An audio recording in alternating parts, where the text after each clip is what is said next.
আমাদের গুরুদেব হচ্ছে আমাদের বাবা। গুরু নাম জপ হবে, বলয় তৈরি হলো। কাম গীতাতে লেখা আছে এই কামনা আর বাসনা। আমাকে মনে হলো কেউ আলতো করে নিচে বসিয়ে দিয়েছে। হঠাৎ করে আমার কানে কোথাও নেই, কিন্তু লোকজন কোথাও কেউ নেই, মৌ করে কেউ একজন ডেকে উঠলো। আমি আর আমার শেষ।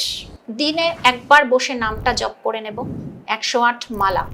চক্রে আমি দেখবো একটা তীব্র আলো। আমি তখন এই তীব্র আলোটা, ঠাকুর আমি তো জানতে অজান্তে অনেক আত্মাকে কষ্ট দিয়েছি। তুমি একটা কোনো হন্টেড হাউসে ফেসে গেছিলে, সেই ঘটনাটা তোমাকে ঠাকুর কৃপা করে তোমাকে ঠিক রেখেছে।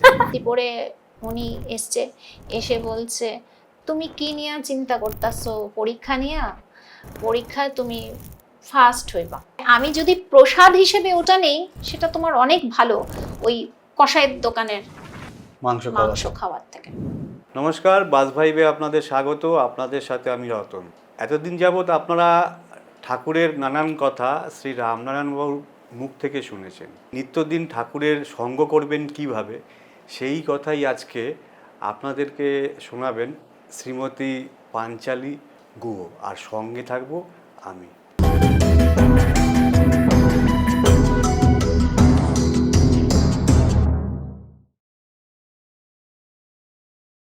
দিদি, তোমাকে আমাদের চ্যানেলে স্বাগত। ডেলিকার যে আমাদের একটা রুটিন থাকে, সকাল থেকে উঠে আমরা ঠাকুরকে স্মরণ করি, তো কি কি পদ্ধতিতে আমরা ঠাকুরকে সকাল থেকে উঠে তার নাম করব, তার স্মরণ করব? শুধু সকালেই নয়, ধরো আমরা চলতে ফিরতে রাস্তায় কি করে তাকে আমরা ডাকবো, সেই কথা তুমি যদি আমাকে বলো। কারণ তুমি বহুত দিন যাবৎ ঠাকুরের আশ্রিত, তোমার মুখে আমি ওভার দ্য ফোন অনেক কিছু শুনেছি। আজকে তোমাকে আমি আমার এখানে এসছো, তার জন্য তোমাকে আমি অনেক কৃতজ্ঞতা জানাই। যদি বলো আমাদেরকে ঠাকুরের কথা। গুরু কৃপা হি কেবলম। গুরুকে জানতে হলে, গুরু তত্ত্ব তো ভীষণভাবে আমরা সেই রকম আমাদের জ্ঞান বুদ্ধি বিবেচনা ওনাকে জানার মতো আমাদের হয়নি, সেই চৈতন্য আমাদের নেই। গুরুতত্ত্ব অনেক ব্যাপার আছে বোঝার, যেটা আমাদের ধরা ছোঁয়ার বাইরে। তবু ঠাকুরকে সহজ করে নিতে হবে। সহজ করে নিতে গেলে যেগুলো মানে প্রতিদিন আমাদের সঙ্গে, আমাদের গুরুদেব হচ্ছে আমাদের বাবা, আমার ঘরের গার্জিয়ান। আমি আমার বাবার সাথে যেভাবে কথা বলছি, যেভাবে প্রত্যেকটা নিয়ত সমস্ত কিছু একটা আদান প্রদান, অনুভূতি আদান প্রদান হচ্ছে, সমস্ত কিছু সেইভাবেই ঠাকুরকে ধরে নিতে হবে। ঠাকুর আমাদের বাবা। তাহলে আমি ঘুম থেকে উঠে কি করব? ঘুম থেকে উঠে আমার প্রথম দিন যখন শুরু হবে, প্রথম আমি ঠাকুরকে স্মরণ করে নাম জপ করে আমি একটা বলয় তৈরি করে নেব আমার চারপাশে। আমি বলয়টা কিভাবে তৈরি করতে পারি?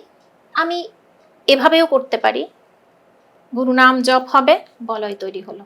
গুরু নাম জপ হলো, বলয় তৈরি হলো। তাহলে কি হবে?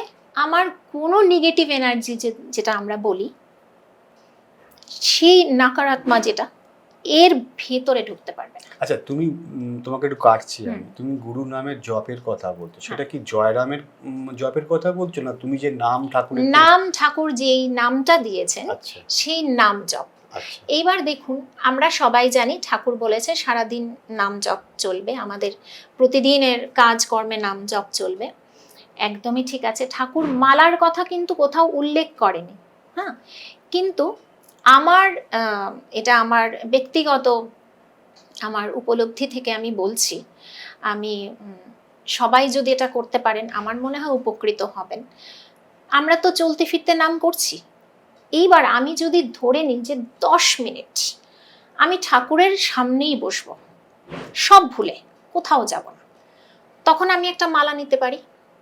সেটা আমার কেন এই মালাটা, কেন এই যে 108, কেন 108 হয় বলুন তো? মালাটা বলো কেন 108 হয়? 109ও তো হতে পারে, 110ও তো হতে পারে। 108 যেটা হচ্ছে ওটা ব্রহ্মাণ্ডের সাথে আমাদের যুক্ত করে। তাহলে 8 আর 1 9, 9 হচ্ছে ব্রহ্মাণ্ডের সংখ্যা। তাহলে এই 108 বার আমি যেই তুলসী মালা হোক, আজকাল কাউন্টারও বেরিয়ে গেছে, যে জব করলাম তাতে আমার কি হলো, আমার একটা ঠাকুরের সাথে কানেকশন তৈরি হলো। আমি 10টা মিনিট বসলাম ওনার সামনে, এইবার তুমি দিনটা শুরু করো। আমি বলই তৈরি করে নিলাম আমার। তারপরে ঠাকুর প্রত্যেকটা কথা, আজকে না আমার এই হয়েছে, আচ্ছা বলো তো কি হবে, আচ্ছা এই সলিউশনটা কি হবে, সাড়া দেন উনি, ঠাকুর সাড়া দেন। আমরা কখনো, আমি যখন আমরা যখন কথাটা বলি না ঠাকুরকে, আমাকে ভেবে নিতে হবে আমি কোনো পটের সাথে কথা বলছি না, ওখানে পটে যিনি আছেন উনি কিন্তু স্বয়ং আমার ঘরেই আছেন। ঠাকুরের আত্মাটাকে না অনুভব করতে হবে। আমরা যেটা করি, আমরা এটা জানি যে ব্রহ্মাণ্ডের সমস্ত শক্তি কিন্তু আমার মধ্যে আছে, একদম আছে, কিন্তু আমরা ওটাকে কাজে লাগাতে পারি না। আমরা আমাদের শক্তি প্রয়োগ করি না বলে না আরেকজন অপর দিকে এসে আমাদের অপমান করে দিচ্ছে, আমাদের বাজে কথা বলে দিচ্ছে, আমরা দুঃখ পাচ্ছি, কষ্ট পাচ্ছি, কখনো রেগে যাচ্ছি। সেটা কেন রাখছি? কারণ আমার শক্তিটা আমি প্রয়োগ করছি না। তো আমি শক্তি কখন পাবো? যখন আমি তার সাথে কানেক্টেড থাকবো, যখন আমি নামের সাথে থাকবো। ঠাকুরের কথামৃততে ঠাকুর বলেছেন যে, উদাহরণ দিয়েই ঠাকুর বলেছিলেন ওনার ভক্তদের, উনি বলছেন যে হাওয়া বাতাস সব সময় আছে, কিন্তু একটা বন্ধ ঘরে যদি আমরা বসে থাকি, আমরা কি অনুভব করতে পারছি বাতাসটা, হাওয়াটা পাচ্ছি না, কিন্তু তাহলেও বাতাস আছে। এই যে হাওয়াটা, এই যে বাতাসটা, বাতাস হচ্ছে আমাদের মন। তাহলে যেই ফ্যানটা চালাবো তখন আমি ঠান্ডা লাগছে, গরম লাগছে, এসি চালাবো, ঠান্ডা বা গরম ফিল করতে পারবো, সেইটা হচ্ছে আমাদের ব্রেন। তাহলে মন আর মস্তিষ্ক এইগুলো আমাদের অনুভব করায়। তাহলে ঠাকুর কি বলেছেন, এইগুলো সীমাবদ্ধ। আমি এগুলোর, মন থাকলে বুদ্ধি আসবে, বুদ্ধি না থাকলে মনও থাকবে না। এইগুলো সব কিছুর বাইরে হচ্ছে অন্তর, যেটা অবিরাম নাম চলবে। সেখানে মন বুদ্ধির কোনো কাজে আমি যুক্তি, তর্ক, বুদ্ধি কিচ্ছু কাজে লাগাবো না। এটা আর ঠাকুর আরো বলেছেন যে অশ্বমেধের ঘোড়া, হ্যাঁ, অশ্বমেধের ঘোড়া বলছে, মনটা হচ্ছে অশ্বমেধের ঘোড়া, ছেড়ে দাও, ঘুরে আসবে চারিদিক, এই রাজ্য সেই রাজ্য ঘুরে সেই ঠিক যজ্ঞকুণ্ডের সামনেই আসবে। কিন্তু আমরা যদি তার পেছনে ছুটে বেড়াই, তাহলে সেই যজ্ঞ দক্ষ যজ্ঞ হবে, হ্যাঁ, সতীহীন যজ্ঞ হবে। তাই মনের পেছনে, এই অশ্বমেধের ঘোড়ার পেছনে ছুটে বেরিও না। এখানে আরো ঠাকুর বলেছেন যে কুরুক্ষেত্রের যুদ্ধের অবসানের সময় শ্রীকৃষ্ণের আদেশেই যুধিষ্ঠির কি করেছিলেন, অশ্বমেধ যজ্ঞ করেছিলেন। এই যে এই অশ্বমেধ যজ্ঞের যে তার অশ্বমেধ যজ্ঞ, এখানে শ্রীকৃষ্ণ বলেছেন কামনা আর অহংকার, তার তাৎপর্য বুঝিয়েছেন উনি যেই ইয়েতে, সেটা হচ্ছে কামগীতা। কামগীতা নামে সেটা প্রসিদ্ধ। আচ্ছা, হ্যাঁ, কামগীতাতে লেখা আছে এই কামনা আর বাসনা আর অহংকার, তার পেছনে ছুটলে সেটা যে শুধুই বাহুল্য, সেটা থেকে যে আমাদের বেরোতে হবে, সেই কথাটাই আছে কামগীতায়। আমি শ্রী ভগবত গীতার কথা শুনলাম, তোমার কাছে আজকে আমি প্রথম শুনলাম এই কামগীতা। তো এই কামগীতা আমাদের আজকে প্রসঙ্গ ঠাকুরকে নিয়ে, তাও ছোট্ট করে একটুখানি কামগীতার যদি কিছু বলো। হ্যাঁ, ওই তো কামগীতায় কামনাটা, এই যে আমাদের মনের যে সারাক্ষণ একটা ছুটে বেড়াচ্ছে, এটা চাইছি, ওটা চাইছি, লোভ, লালসা, হিংসা, দুঃখ সব রয়েছে, এইটা আর অহংকার। আমি হচ্ছে, তুমি দেখো না আগেকার সেই অসুরগুলোর নাম, হিরণ্যকাশ্য, কত বড় বড় নাম, কংস। এখন ছোট হতে হতে আমি হচ্ছে সবচেয়ে বড় অসুর। এই অসুরকে দমন করা সবচেয়ে কঠিন। এই অসুর যদি দমন করেছে তাহলে আমি জয়ী। তো সেটাই লেখা আছে কামগীতায়, শ্রীকৃষ্ণ বর্ণনা করেছেন। আর ঠাকুরের কৃপার কথা যদি বলি, তাহলে অসংখ্য আমি আমার ছোট্টবেলার একটা ইয়ে আমি শেয়ার করছি। আমি তখন কলেজে পড়ি, আমি ফিরছি, আমি বাইরে পড়াশোনা করতাম। তো আমি বাড়িতে যখন ফিরে আসি, আমার বাড়ি তো ত্রিপুরাতে, আমি আগরতলায় বড় হয়েছি, আগরতলাতেই রয়েছে, ঠিক আছে। তোমার জন্ম এখানে? জন্ম আগরতলায়, ঠিক আছে। আমি একদমই ত্রিপুরার। তো সেখানে বিলোনিয়া স্মৃতি মন্দির আছে, দেখেছিলাম তোমার এই পডকাস্টে। তো সেখানে আমি বড় হই। তা আমি হস্টেল থেকে ফিরে বাড়ি গেছি, আমি রিক্সা করে যাচ্ছিলাম। তো হঠাৎ করে একটা অ্যাম্বাসেডার ঠিক মুখোমুখি ফ্রন্ট কলিশন হয় আমার রিক্সার সাথে। ফ্রন্ট কলিশন হয়, রিক্সাটা পুরো দুমড়ে গেছে। একটা অ্যাম্বাসেডার রিক্সার সাথে যা হতে পারে, রিক্সাওয়ালা পড়ে গেল, রক্ত, ওটা দুমড়ে গেল। আমাকে মনে হলো কেউ আলতো করে নিচে বসিয়ে দিয়েছে। আমি দেখলাম আমি নিচে বসে আছি রাস্তায়। স্বাভাবিক কথা, লোকজন আশেপাশে জড়ো হয়ে গেল, ধরাধরি করে আমাকে নিয়ে চেয়ে গেল। তারপরে আমার মা বলল, শান্ত হয়ে দেখো তুমি কোথায় চোট পেয়েছো। অদ্ভুতভাবে আমার কোথাও না একটা আঁচড়, কোথাও কোনো চোট নেই। তুমি একদম সুস্থ? একদম সুস্থ। এত বড় রিক্সাটা দুমড়ে গেল, এটা কিভাবে সম্ভব? ওনারই কৃপা, ওনার শক্তি ছাড়া এটা অসম্ভব। তারপরে অনেক তো আছে, আরেকটাও বলছি। আমার ছেলে তখন অনেক ছোট, ছেলেকে নিয়ে আমি ফিরছি, একটা জায়গায় গেছিলাম। তো ফিরছি, তো প্রচণ্ড ঝড়, খুব ঝড় হয়েছে, ঝড় বৃষ্টি বাদল, মানে সে বাজ পড়ছে, রাস্তায় কোনো লোকজন নেই। আমি আর আমার ছেলে মানে হন্য হয়ে ছুটছি বাড়ি যাওয়ার জন্য, রিক্সা টিক্সা কিচ্ছু নেই। যাচ্ছি, হঠাৎ করে আমার ডাক নাম মৌ।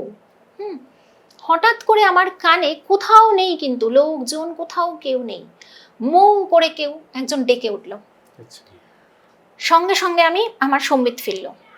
আমি কি হলো আমি জানি না কেন, নিচে তাকিয়ে দেখি হাই টেনশন ওয়্যার পড়ে আছে নিচে। বাবা, মানে পা দেব আমি আর আমার শেষ, নিচে ওইরকম একটা হাই টেনশন ওয়্যার পড়ে আছে। কে ডাকলো আমাকে? কিন্তু আশেপাশে কেউ নেই। ওরম ঝড় বৃষ্টির দিনে কে থাকে রাস্তায়, কে থাকে? ওই ডাকটা শুনে তুমি ওই সময়ের জন্য তুমি ওখানে স্টপ হয়ে গেছো? আমি স্টপ, আমি নামটা শোনার সঙ্গে সঙ্গে আমার সম্বিত ফিরল যে কে ডাকলো আমাকে। আমি ছেলেকে বলছিলাম, নাম জপ কর, নাম জপ কর, এত ঝড় বৃষ্টি হচ্ছে, নাম করো, নাম করো, ঠাকুরের নাম করো। কে ডাকলো আমাকে? কে আটকালো আমাকে?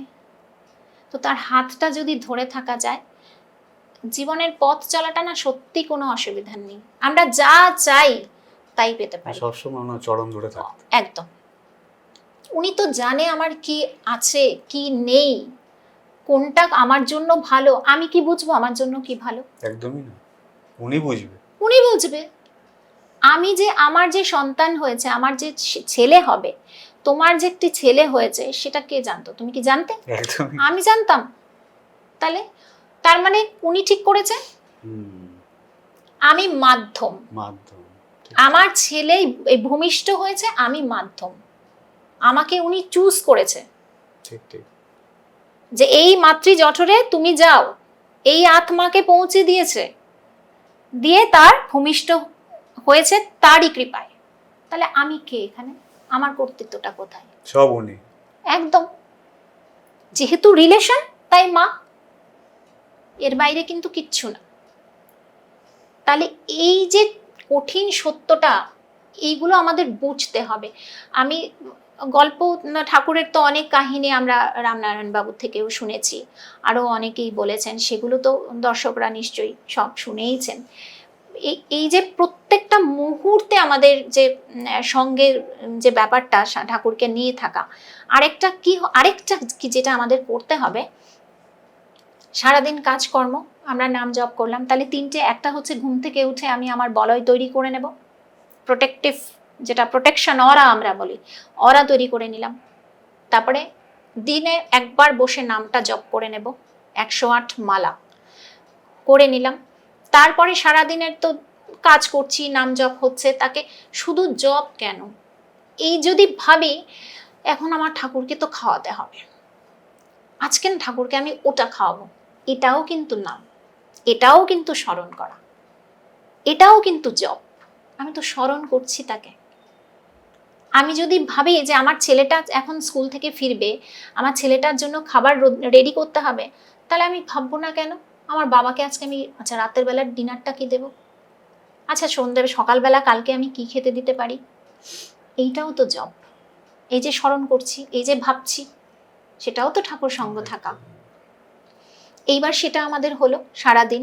দিনান্তে এইবার যখন রাতে শুতে যাওয়ার সময় জাস্ট আমাদের তো এখন আবার অভ্যাস আছে সেই ফোন টোন দেখার একটা ব্যাপার, ছোট ছোট বাচ্চা ছেলে মেয়েদের তো আরোই বেশি। আমি তো বলবো সেটা থেকে যত দূরে থাকা যায় একদম একদমই দূরে।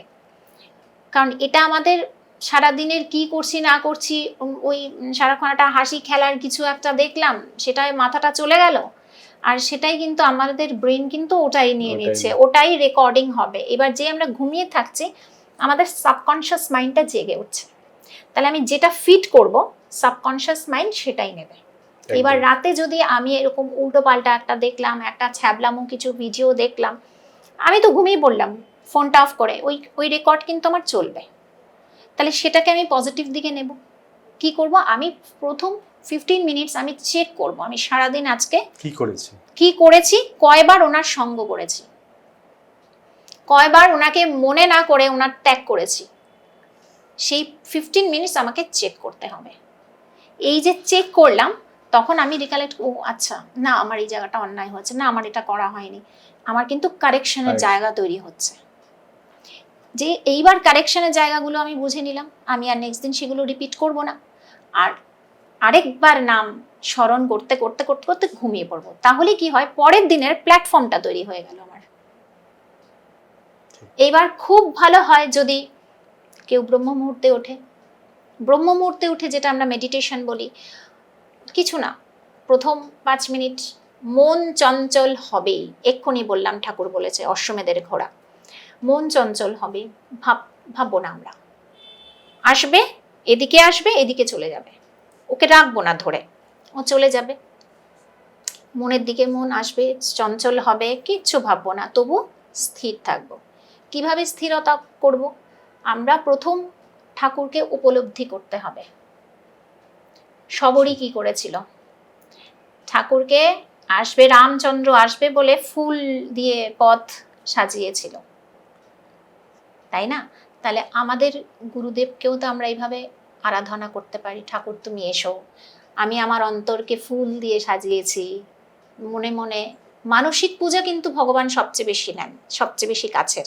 মানসিক পূজা মন থেকে, যেটা আমি অন্তরে ভেবে তোমার চরণ ধুয়ে দিচ্ছি ফুল দিয়ে, চন্দন দিয়ে, অগুরু দিয়ে, সুগন্ধি দিয়ে তোমার ফুল চরণ ধোয়ালাম, তুমি আমার অন্তরে এসে বসো, এবার আমি ঠাকুরকে উপলব্ধি করব। উপলব্ধি করলে আমার ধ্যান আসবে, আস্তে আস্তে আমার ধ্যান আসবে। আমি চেষ্টা করব আমার থার্ড আই যেটাকে বলে আজ্ঞা চক্র, আজ্ঞা চক্রে ফোকাস করতে। যেই এখানে আমি দেখবো আজ্ঞা চক্রে আমি দেখবো একটা তীব্র আলো, আমি তখন এই তীব্র আলোটা, এইটাই আমার আসল শক্তি, যেটা আমি ওখান থেকে পেয়েছি, ঠাকুর থেকে পেয়েছি, সেই আলোই আমাকে শক্তি দেবে। আমার সারা দিনের চার্জ ওখান থেকেই হয়ে গেল। মোবাইলে যেমন চার্জ দিই, এখানেও আমি চার্জ পেলাম, এবার সারাদিন আমার চলবে এই চার্জ নিয়ে।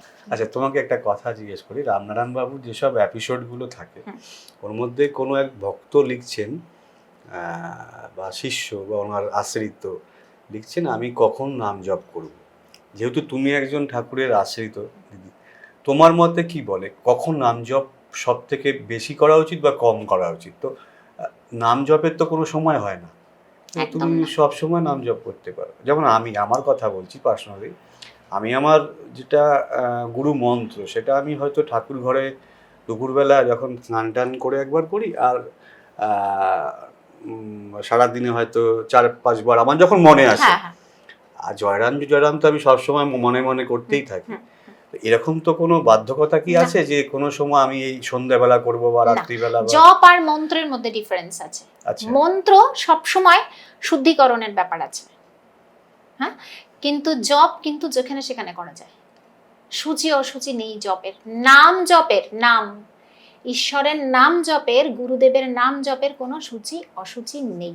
আমরা যখন তখন যেখানে সেখানে সব সময় করতে পারি, কিন্তু মন্ত্র সব সময় তার একটা নিয়ম শৃঙ্খলা আছে। আমি কিন্তু বাথরুমে গিয়ে মন্ত্র পাঠ করতে পারবো না, তার জব করতে পারবে। একদম। আমি জপ করতে পারবো, মন্ত্র উচ্চারণ করতে পারবো না। আমি বাথরুমে গিয়ে সূর্য মন্ত্র পারবো পড়তে? না। না। আমি শিবের স্তুতি পড়তে পারবো না? একদমই না।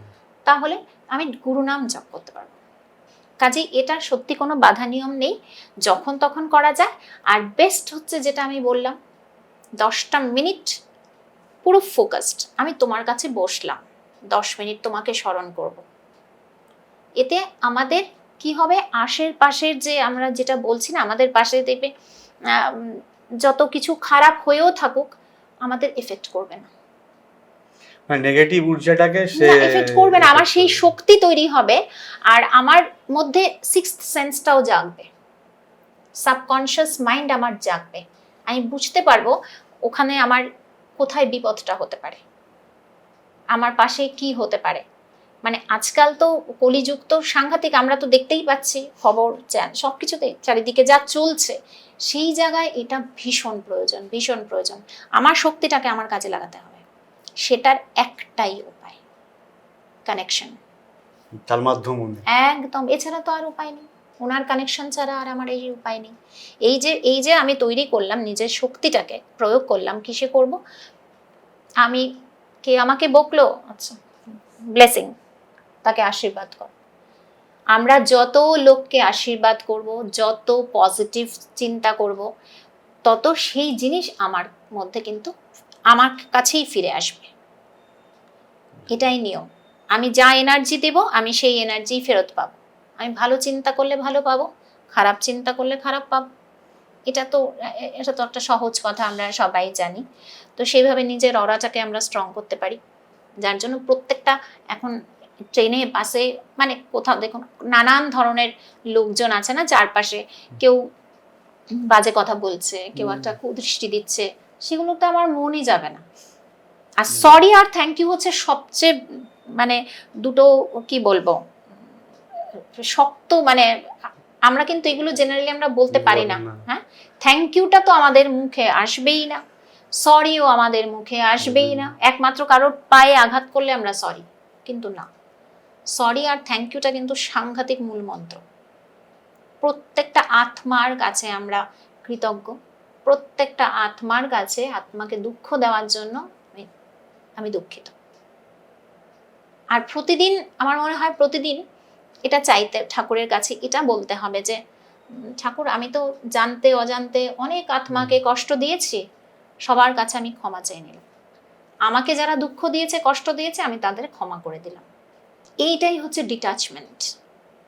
এইটা যেই আমি জেনে যাব, এই সত্যিটা জেনে যাব, এই মন্ত্রটা জেনে যাব, তখন আমার দেখবে আর কোনো কিছুই আমাকে এফেক্ট করছে না, দুঃখ কষ্ট কিছুই আর আমার কাছে আসবে না। এইগুলো হচ্ছে মূল যেটা ঠাকুরের সাথে মানে আমাদের বেঁধে রাখবে একদম। আচ্ছা, তোমার থেকে রামনারায়ণ বাবুর বাড়িতে বসে একটা ঘটনা ছোট্ট শুনছিলাম, তুমি একটা কোনো হন্টেড হাউসে ফেসে গেছিলে। সেই ঘটনাটা তোমাকে ঠাকুর কৃপা করে তোমাকে ঠিক রেখেছে। সেই হন্টেড হাউস মানে তোমারই একটা কারো বাড়ির ঘটনা, ছোট্ট করে একটু বলো যদি সেই ঘটনাটা। সেটা আমি ছোট করেই বলছি। এটা আমার কিছুটা সময় একটা বাড়িতে কাটিয়েছে, যেটা যথেষ্টই হন্টেড ছিল। হ্যাঁ, মানে ভৌতিক ব্যাপার স্যাপার, দেখো বিশ্বাস অবিশ্বাস এগুলো প্রত্যেকের লোকের আলাদা, বিশ্বাসের মিলায় বস্তু তর্কে একদম একদম। আমি যদি বলি একটু সায়েন্টিফিক্যালিও যদি আমি বলি, একটা এনার্জিকে তুমি তৈরিও করতে পারবে না, তুমি তাকে ধ্বংসও করতে পারবে না, তাহলে সেই এনার্জিটা যাবে কোথায়? যাবে কোথায়? ঠিক ঠিক ঠিক। তাই তাহলে আমার যদি ভালো এনার্জি থাকে, আমার খারাপটাও আছে। হ্যাঁ, পৃথিবীতে যদি ভালো মানুষ থাকতে তো খারাপ মানুষও আছে। তো খারাপ এনার্জি থাকলে ভালো এনার্জিও আছে, আর খারাপ এনার্জি আছে। সেই খারাপ এনার্জি গুলো আছে, সেটা তো রয়েছেই। এইবার তোমার তার সাথেও যদি সাক্ষাৎ হয়, এর সাথেও সাক্ষাৎ হবে। একদম। তো সেখানে আমি কিছু ওখানেও আবার ওই ঠাকুর আর কি এত শক্তি আমাকে কোথায় দিল আমি জানি না। আমি একটু ভয় টয় পাই না, খুব একটা ভয় টয় আমার নেই। তো খুব একটা কি নেই আর কি প্রায়। তো আমার এমনও হয়েছে বাড়িতে আমি একটি স্কুলে চাকরি করতাম তখন। তো অনেক রাতে আমি খাতা দেখছি, খাতা দেখেছি। খাতা দেখে তখন পৌনে একটা নাগাদ হবে। খাতা দেখে আমি খাতাটা রেখে আমি শুয়েছি। আমি ফোনটা নিয়েছি।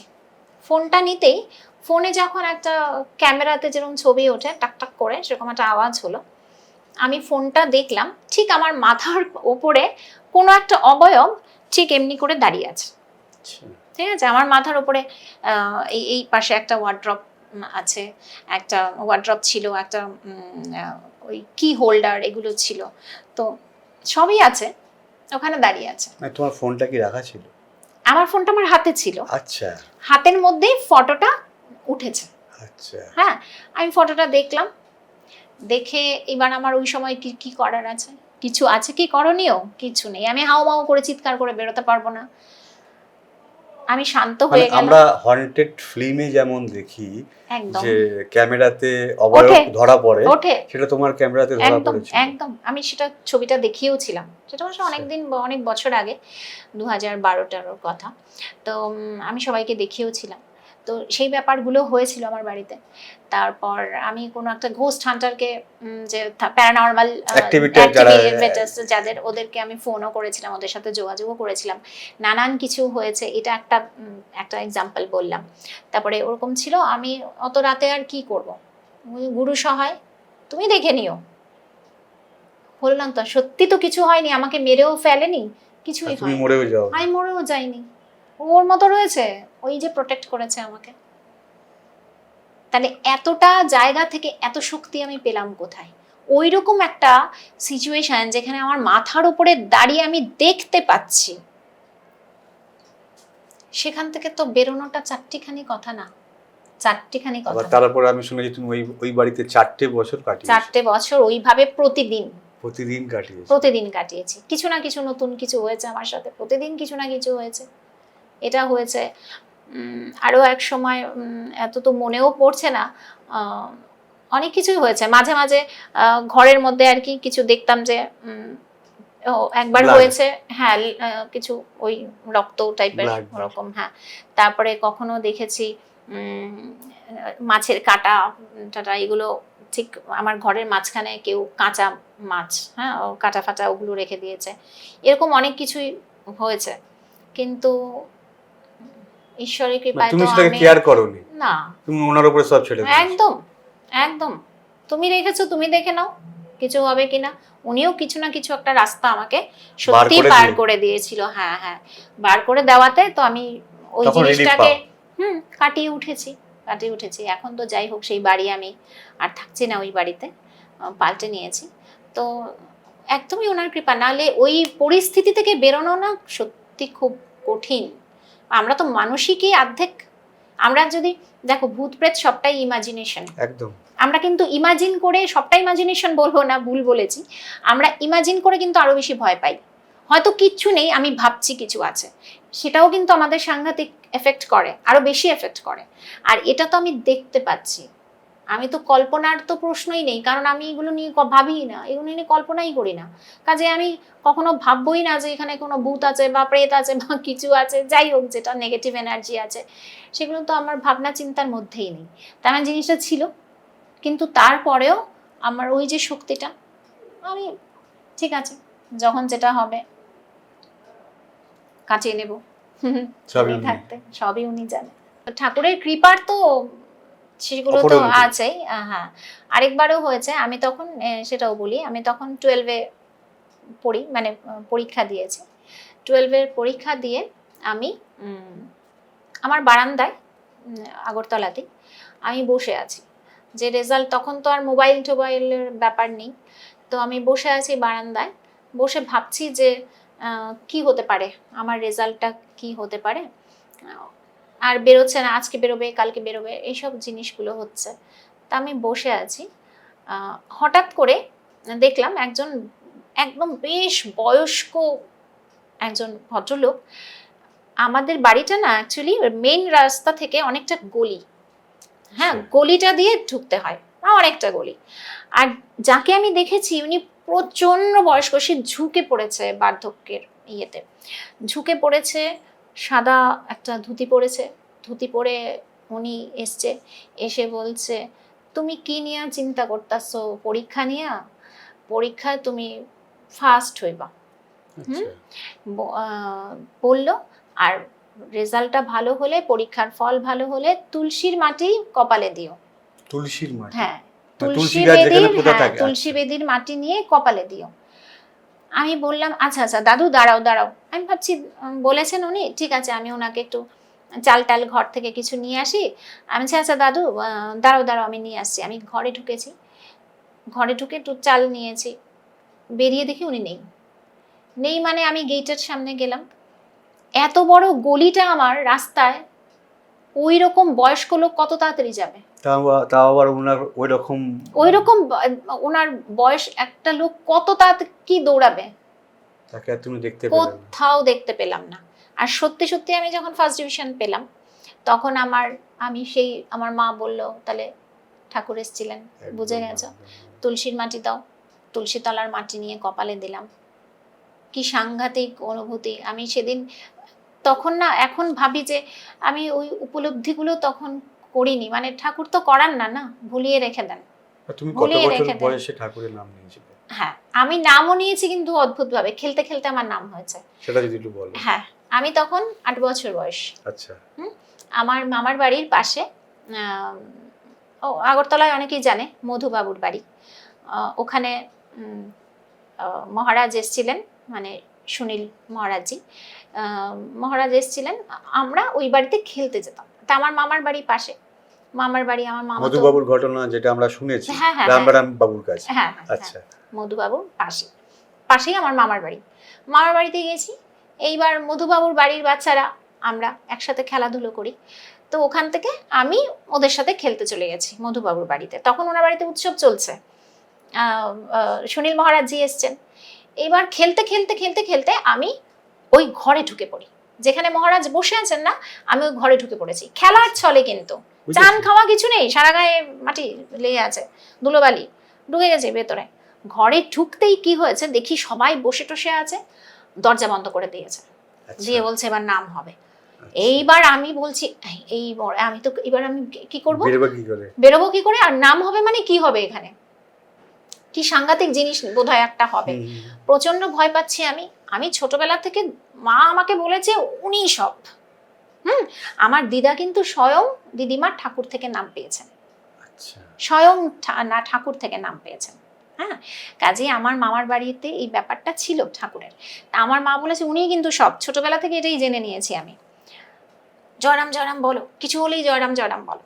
এইবার আমি তো বসে পড়েছি, আমি হচ্ছে সর্বনাশ, কি হতে চলেছে এখানে, দরজা টরজা বন্ধ, সব বড় বড় লোকজন বসে আছে, আমি কোনার মধ্যে বসে হাত জোর করে ঠাকুরের পটের দিকে জয়রাম জয়রাম জয়রাম জয়রাম করছি।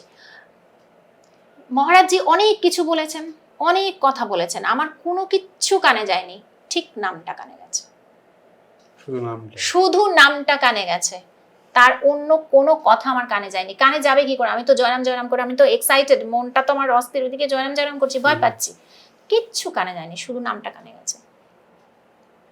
এইবার বেরিয়ে আমি মাকে বললাম, আমি বলছি মা আমার বোধহয় নাম হয়েছে, একটা কথা আমার কানে গেল। মা বলছে কি? এবার মায়ের কানে কানে সেটা বললাম, মাকে বলা যায়, মার কানে কানে বললাম, মা বলছে হ্যাঁ ওটাই নাম।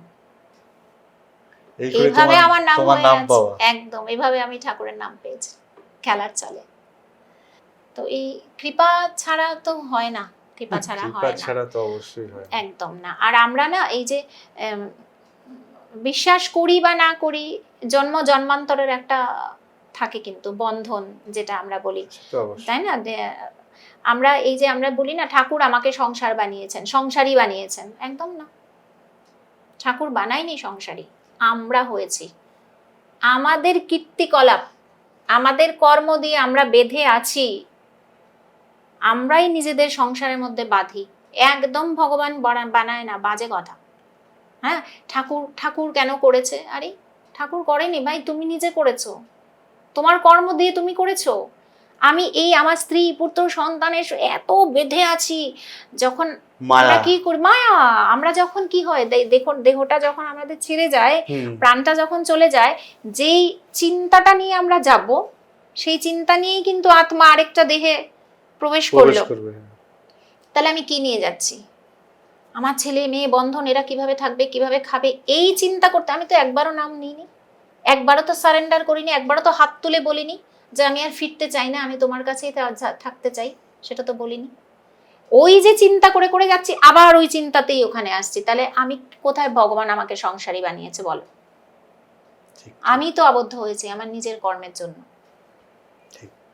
আমাদের চাওয়া একটাই হবে, এই মানব দেহ আর কবে, আর কবে, এখন না করলে আর কবে করব? আর তো সময় নেই। আমরা এখন লোকজন কি বলে, একটা মানব, এই মানুষ হয়ে জন্মেছি, পার্টি করব, আনন্দ করব, যা হয় পার্টি, মস্তি, সিনেমা দেখা, বন্ধু বান্ধব, পিকনিক। না, মানুষ জন্ম একটা পেয়েছি, তোমার আর যাতে এখানে আমার ফিরে না আসতে হয়। এই জন্মে তুমি আমাকে সব জ্ঞান দিয়েছো, হাত পা দিয়েছো, আমার সমস্ত সেন্স অর্গান একদম ফিট, তাহলে এইগুলো আমি কেন তোমার কাজে লাগাবো না? আমাকে আমার আত্মাকে তুমি, আমাকে যদি শরীরটা তুমি আমার সুন্দর রেখেছো, সেটাও কিন্তু আমার দায়িত্ব আমাকে যত্ন করা, কারণ এই দেহটা তো তোমারই দেওয়া। একদম। তাহলে এই দেহটার যত্ন তো আমাকেই করতে হবে। প্রসাদ হিসেবে আমি আমার দেহের যত্ন করব। আমি কি পার্টি করে সেই করে কেন আমি নিজেকে নষ্ট করব? শুদ্ধ আহার, শুদ্ধ চিন্তা, সেটাই ঈশ্বর প্রাপ্তি। ঠাকুর বলেনি মাছ মাংস খেও না, একদমই আমাদের ঠাকুরের কোনোদিনই বলেনি, ঠাকুরের কোনো নিয়মও নেই, কিন্তু সেটা আমি বর্জন করেছি আমার একটা ইয়েতে, যে দেখো যাকে আমি সৃষ্টি করতে পারিনি, তাকে শেষ করার ক্ষমতাও আমার নেই, স্পর্ধাটাও আমি করব না, তাই না? এই যে প্রত্যেকটা পশুকে আমরা হত্যা করছি, হত্যা করার সঙ্গে সঙ্গে আমাদের কি হচ্ছে, তার যে কষ্ট, সে যে মরার সময়টা ছটফটানি করছে, একটা ব্যথা, একটা ভয়, সেটা কিন্তু আমাদের মধ্যেই যাচ্ছে, কারণ আমরা ওটা নিয়েছি, ওটাই নিচ্ছি। তাহলে ওটা নিতে নিতে আমি ভালো থাকবো কি করে?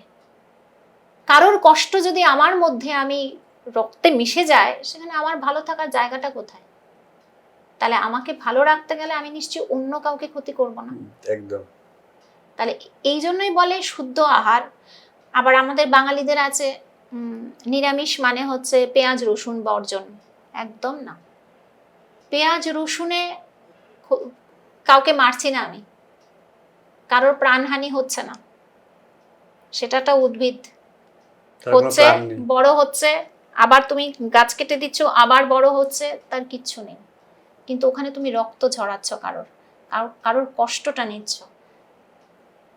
সেই চিন্তা করে, এটা আমার ব্যক্তিগত, আমি নেই না। এইবার দেখো কি হয়, এই যে আমাদের এই কুকর্মগুলো না, গুরু নামের যেহেতু আশ্রয়ে আছি, গুরু নিয়ে নেয় সেগুলো গুরুর ওপরে, আমি কেন তাকে কষ্ট দেব? ঠিক, কেন কষ্ট দেব? কেন আমার পাপ উনি বহন করবে? কেন করবে? তা এই মানুষ যখন হয়েছি, মানুষের মতোই বাঁচি, একটা অন্য প্রাণীকে ভালোবাসবো, প্রত্যেকটা আত্মাই আমার কাছে তার সৃষ্টি, তাহলে আমি আলাদা কেন ভাববো? আমার মতো তো সেও, আমার কষ্ট তো তারও কষ্ট আছে।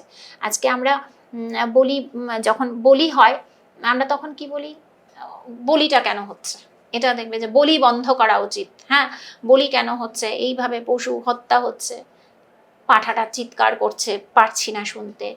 এই পাঁঠাটাকে যখন, এই এটাকে যখন তুমি কসাইয়ের দোকানে কান্না, তাকে মারছো, সেই কান্নাটা কি পৌঁছাচ্ছে তোমার কানে?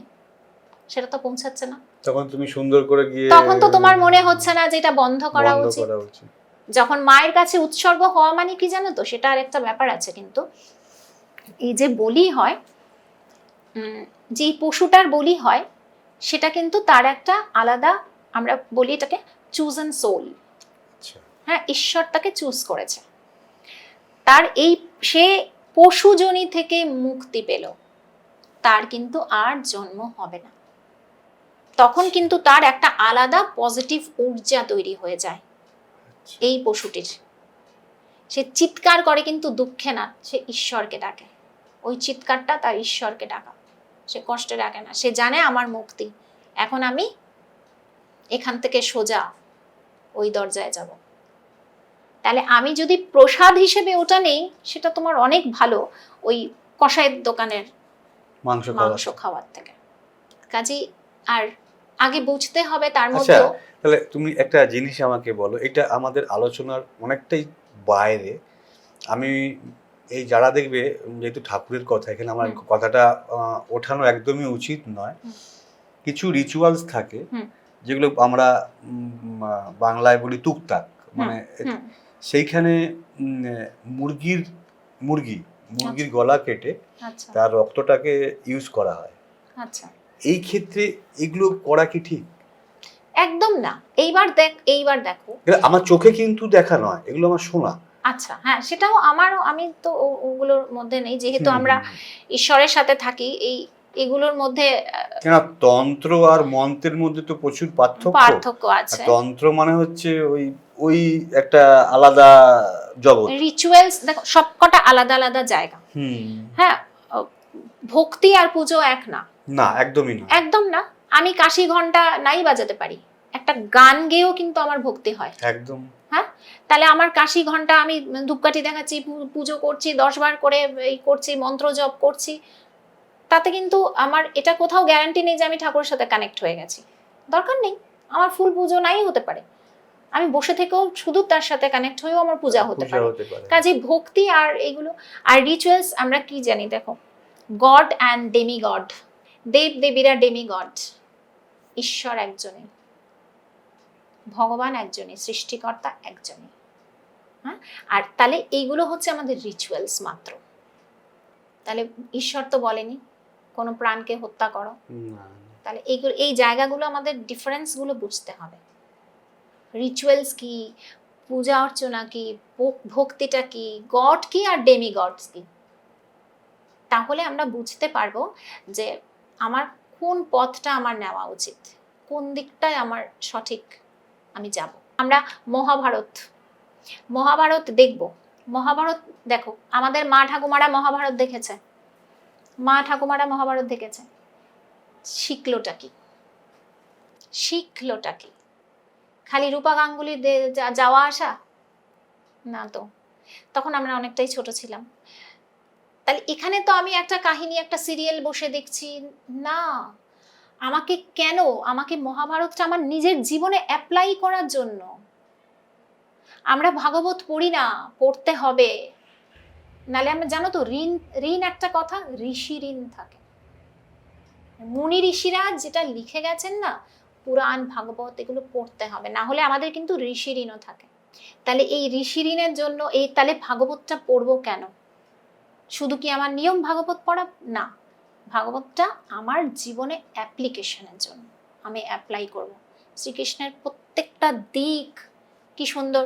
এই যে ভীম যখন হিড়িম্বাকে অ্যাকসেপ্ট করেছে, বলো, তাহলে একটা রাক্ষসীকে কি করে একটা মানুষ অ্যাকসেপ্ট করলো?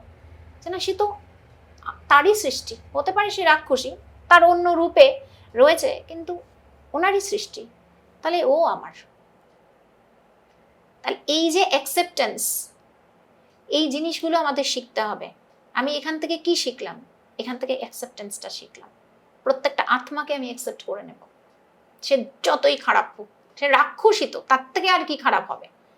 তাকে যদি ভগবান অ্যাকসেপ্ট করে, তাহলে আমি কি? আর রয়েছে আমার কর্ম থেকে কে বাদ গেছে? স্বয়ং রামচন্দ্র বাদ যায়নি, স্বয়ং শ্রীকৃষ্ণও বাদ যায়নি। আমাকে মানতে হবে।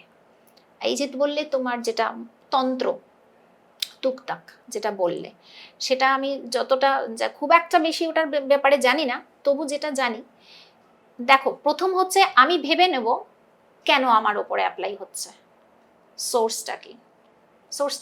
সোর্সটা আমি। কোনো এক জন্মে গিয়ে দেখো আমি তার উপর অ্যাপ্লাই করেছিলাম, হয়তো করেছি, হয়তো তাকে কিছু করেছি, তার জন্য এমনি তো ব্রহ্মাণ্ডে কিছু হয় না। বলতে চাইছো যে ইউনিভার্স তার দেবেই উল্টো রিটার্ন দেবেই। আমাকে মানতে হবে, আমার পা ব্যথা, গা ব্যথা, এটা আমার প্রারব্ধ, আমাকে সেটা ভোগ করতেই হবে। ভগবান বলেছে যে, কি বলেছেন, যে কর্মের ওপরে আমি হাত দেব না, শ্রীকৃষ্ণ বলেছেন কর্মের উপরে আমার কোনো হাত নেই, তুমি তোমার কর্ম ভালো করো, ফল এমনি পাবে। তাহলে নিশ্চয়ই আজকের আমি কি করব, আজকের দিনে আমি শুধরাবো। তখন আমি ভুল করেছিলাম, হয়তো কিছু করেছিলাম, নালে আমার এই এত সমস্যা জীবনে আমার কেন? আমার জীবনে যদি কোনো সমস্যা থাকে তার কারণ কিন্তু আমি, এই জিনিসটাকে অ্যাকসেপ্ট করতে হবে, তবেই তুমি ওখানে যেতে পারবে, তবেই তুমি ওখানের সাথে কানেক্ট হতে পারবে। আমি যদি দোষারোপ করি, আমি তো এত পুজো করছি, আমি তো তোমার এত নাম করছি, তাহলে আমার কেন কষ্ট? আমার ভোগান্তিটা ভগবান ভোগ করিয়ে নিচ্ছে, শেষ করিয়ে দিচ্ছে, কাটিয়ে দিচ্ছে, যে পরের বার তুই শুদ্ধ আত্মা আমার কাছে আসবি। সেটা মানতে হবে, সেটা বলতে হবে ঠাকুরকে, দাও না কষ্ট, দাও না কষ্ট, তুমি আছো তো আমার সাথে, আমার হাতটা ধরে রাখো, আমার ধৈর্য দাও, আমি সব কষ্ট মেনে নেব, সব সব ঝড় আমি বুকে পেতে নেব, তুমি থাকো আমার সাথে। দেখো কোনো কষ্টই কিচ্ছু লাগবে না। তখন আমার রাগও হবে না, কে আমার উপরে তুকতাক করেছে, কে আমার উপরে ঝাড়ফুঁক করেছে, কে কি করেছে, না, কে আমার অনিষ্ট করলো, কে অনিষ্ট করলো, আমারটা আমি পেয়ে গেছি, শেষ। তোমার সাথে আমার অ্যাকাউন্ট ক্লিয়ার হয়ে গেছে, হিসাবপত্র ক্লিয়ার হয়ে গেছে, তুমি ভালো থাকো, তোমারটা কি হবে সেটা উপরে দেখে, তোমার হিসাবটাও তো আছে, ডিউ, তোমারটা ডিউ, তোমারটা যেটা ডিউ সেটা তার ডিপার্টমেন্টেই থাক, আমি কে অ্যাকাউন্ট ক্লিয়ার করার? তো আমি কে? একদম আমি আমার অ্যাকাউন্ট ক্লিয়ার করে নিলাম। তো এই জিনিসগুলো, এটা কিন্তু প্রত্যেক দিনের রুল, প্রতিদিনের রুল। ওই জন্য বললাম যে একবার ভগবানের কাছে বলতে হবে যে সমস্ত ভগবান আমি তো জানি না, আমি তো জানি না কাকে কাকে আমি সারাদিনে তার ক্ষতি করেছি, বা কাউকে একটা পশু পাখি সব কিছুই, হ্যাঁ, আমি সেই সমস্ত আত্মাদের কাছে আমি ক্ষমা চেয়ে নিলাম, তুমি দেখে নিও, তুমি সাক্ষী রইলে, আর আমার যারা ক্ষতি করেছে তাদের আমি ক্ষমা করে দিলাম, সেটারও সাক্ষী তুমি রইলে। না দেখবে আর নেই, সেই ব্যাপারগুলোই আর থাকবে না, আর না থাকা মানেই মুক্তি, মুক্তি মানেই ভগবান। দিদি তোমাকে অশেষ অনেক অনেক ধন্যবাদ, তুমি এতগুলো একটা ভালো ভালো জিনিস ঠাকুরের সম্বন্ধে বললে। আশা করব তুমি আরো একটা এপিসোডে আমার আমি ছোট্ট দুটো লাইন দিয়ে শেষ করব। আচ্ছা বল। এটা একটা আমার অন্তর থেকে গানটা আসছে, সাত দুকলি শোনাবো একদম। আমি অকৃতি অধম বলেও তো কিছু কম করে মোরে দানি, যা দিয়েছ তারি অযোগ্য ভাবিয়া কিরেও তো কিছু নানি। জয় রাম, জয় রাম।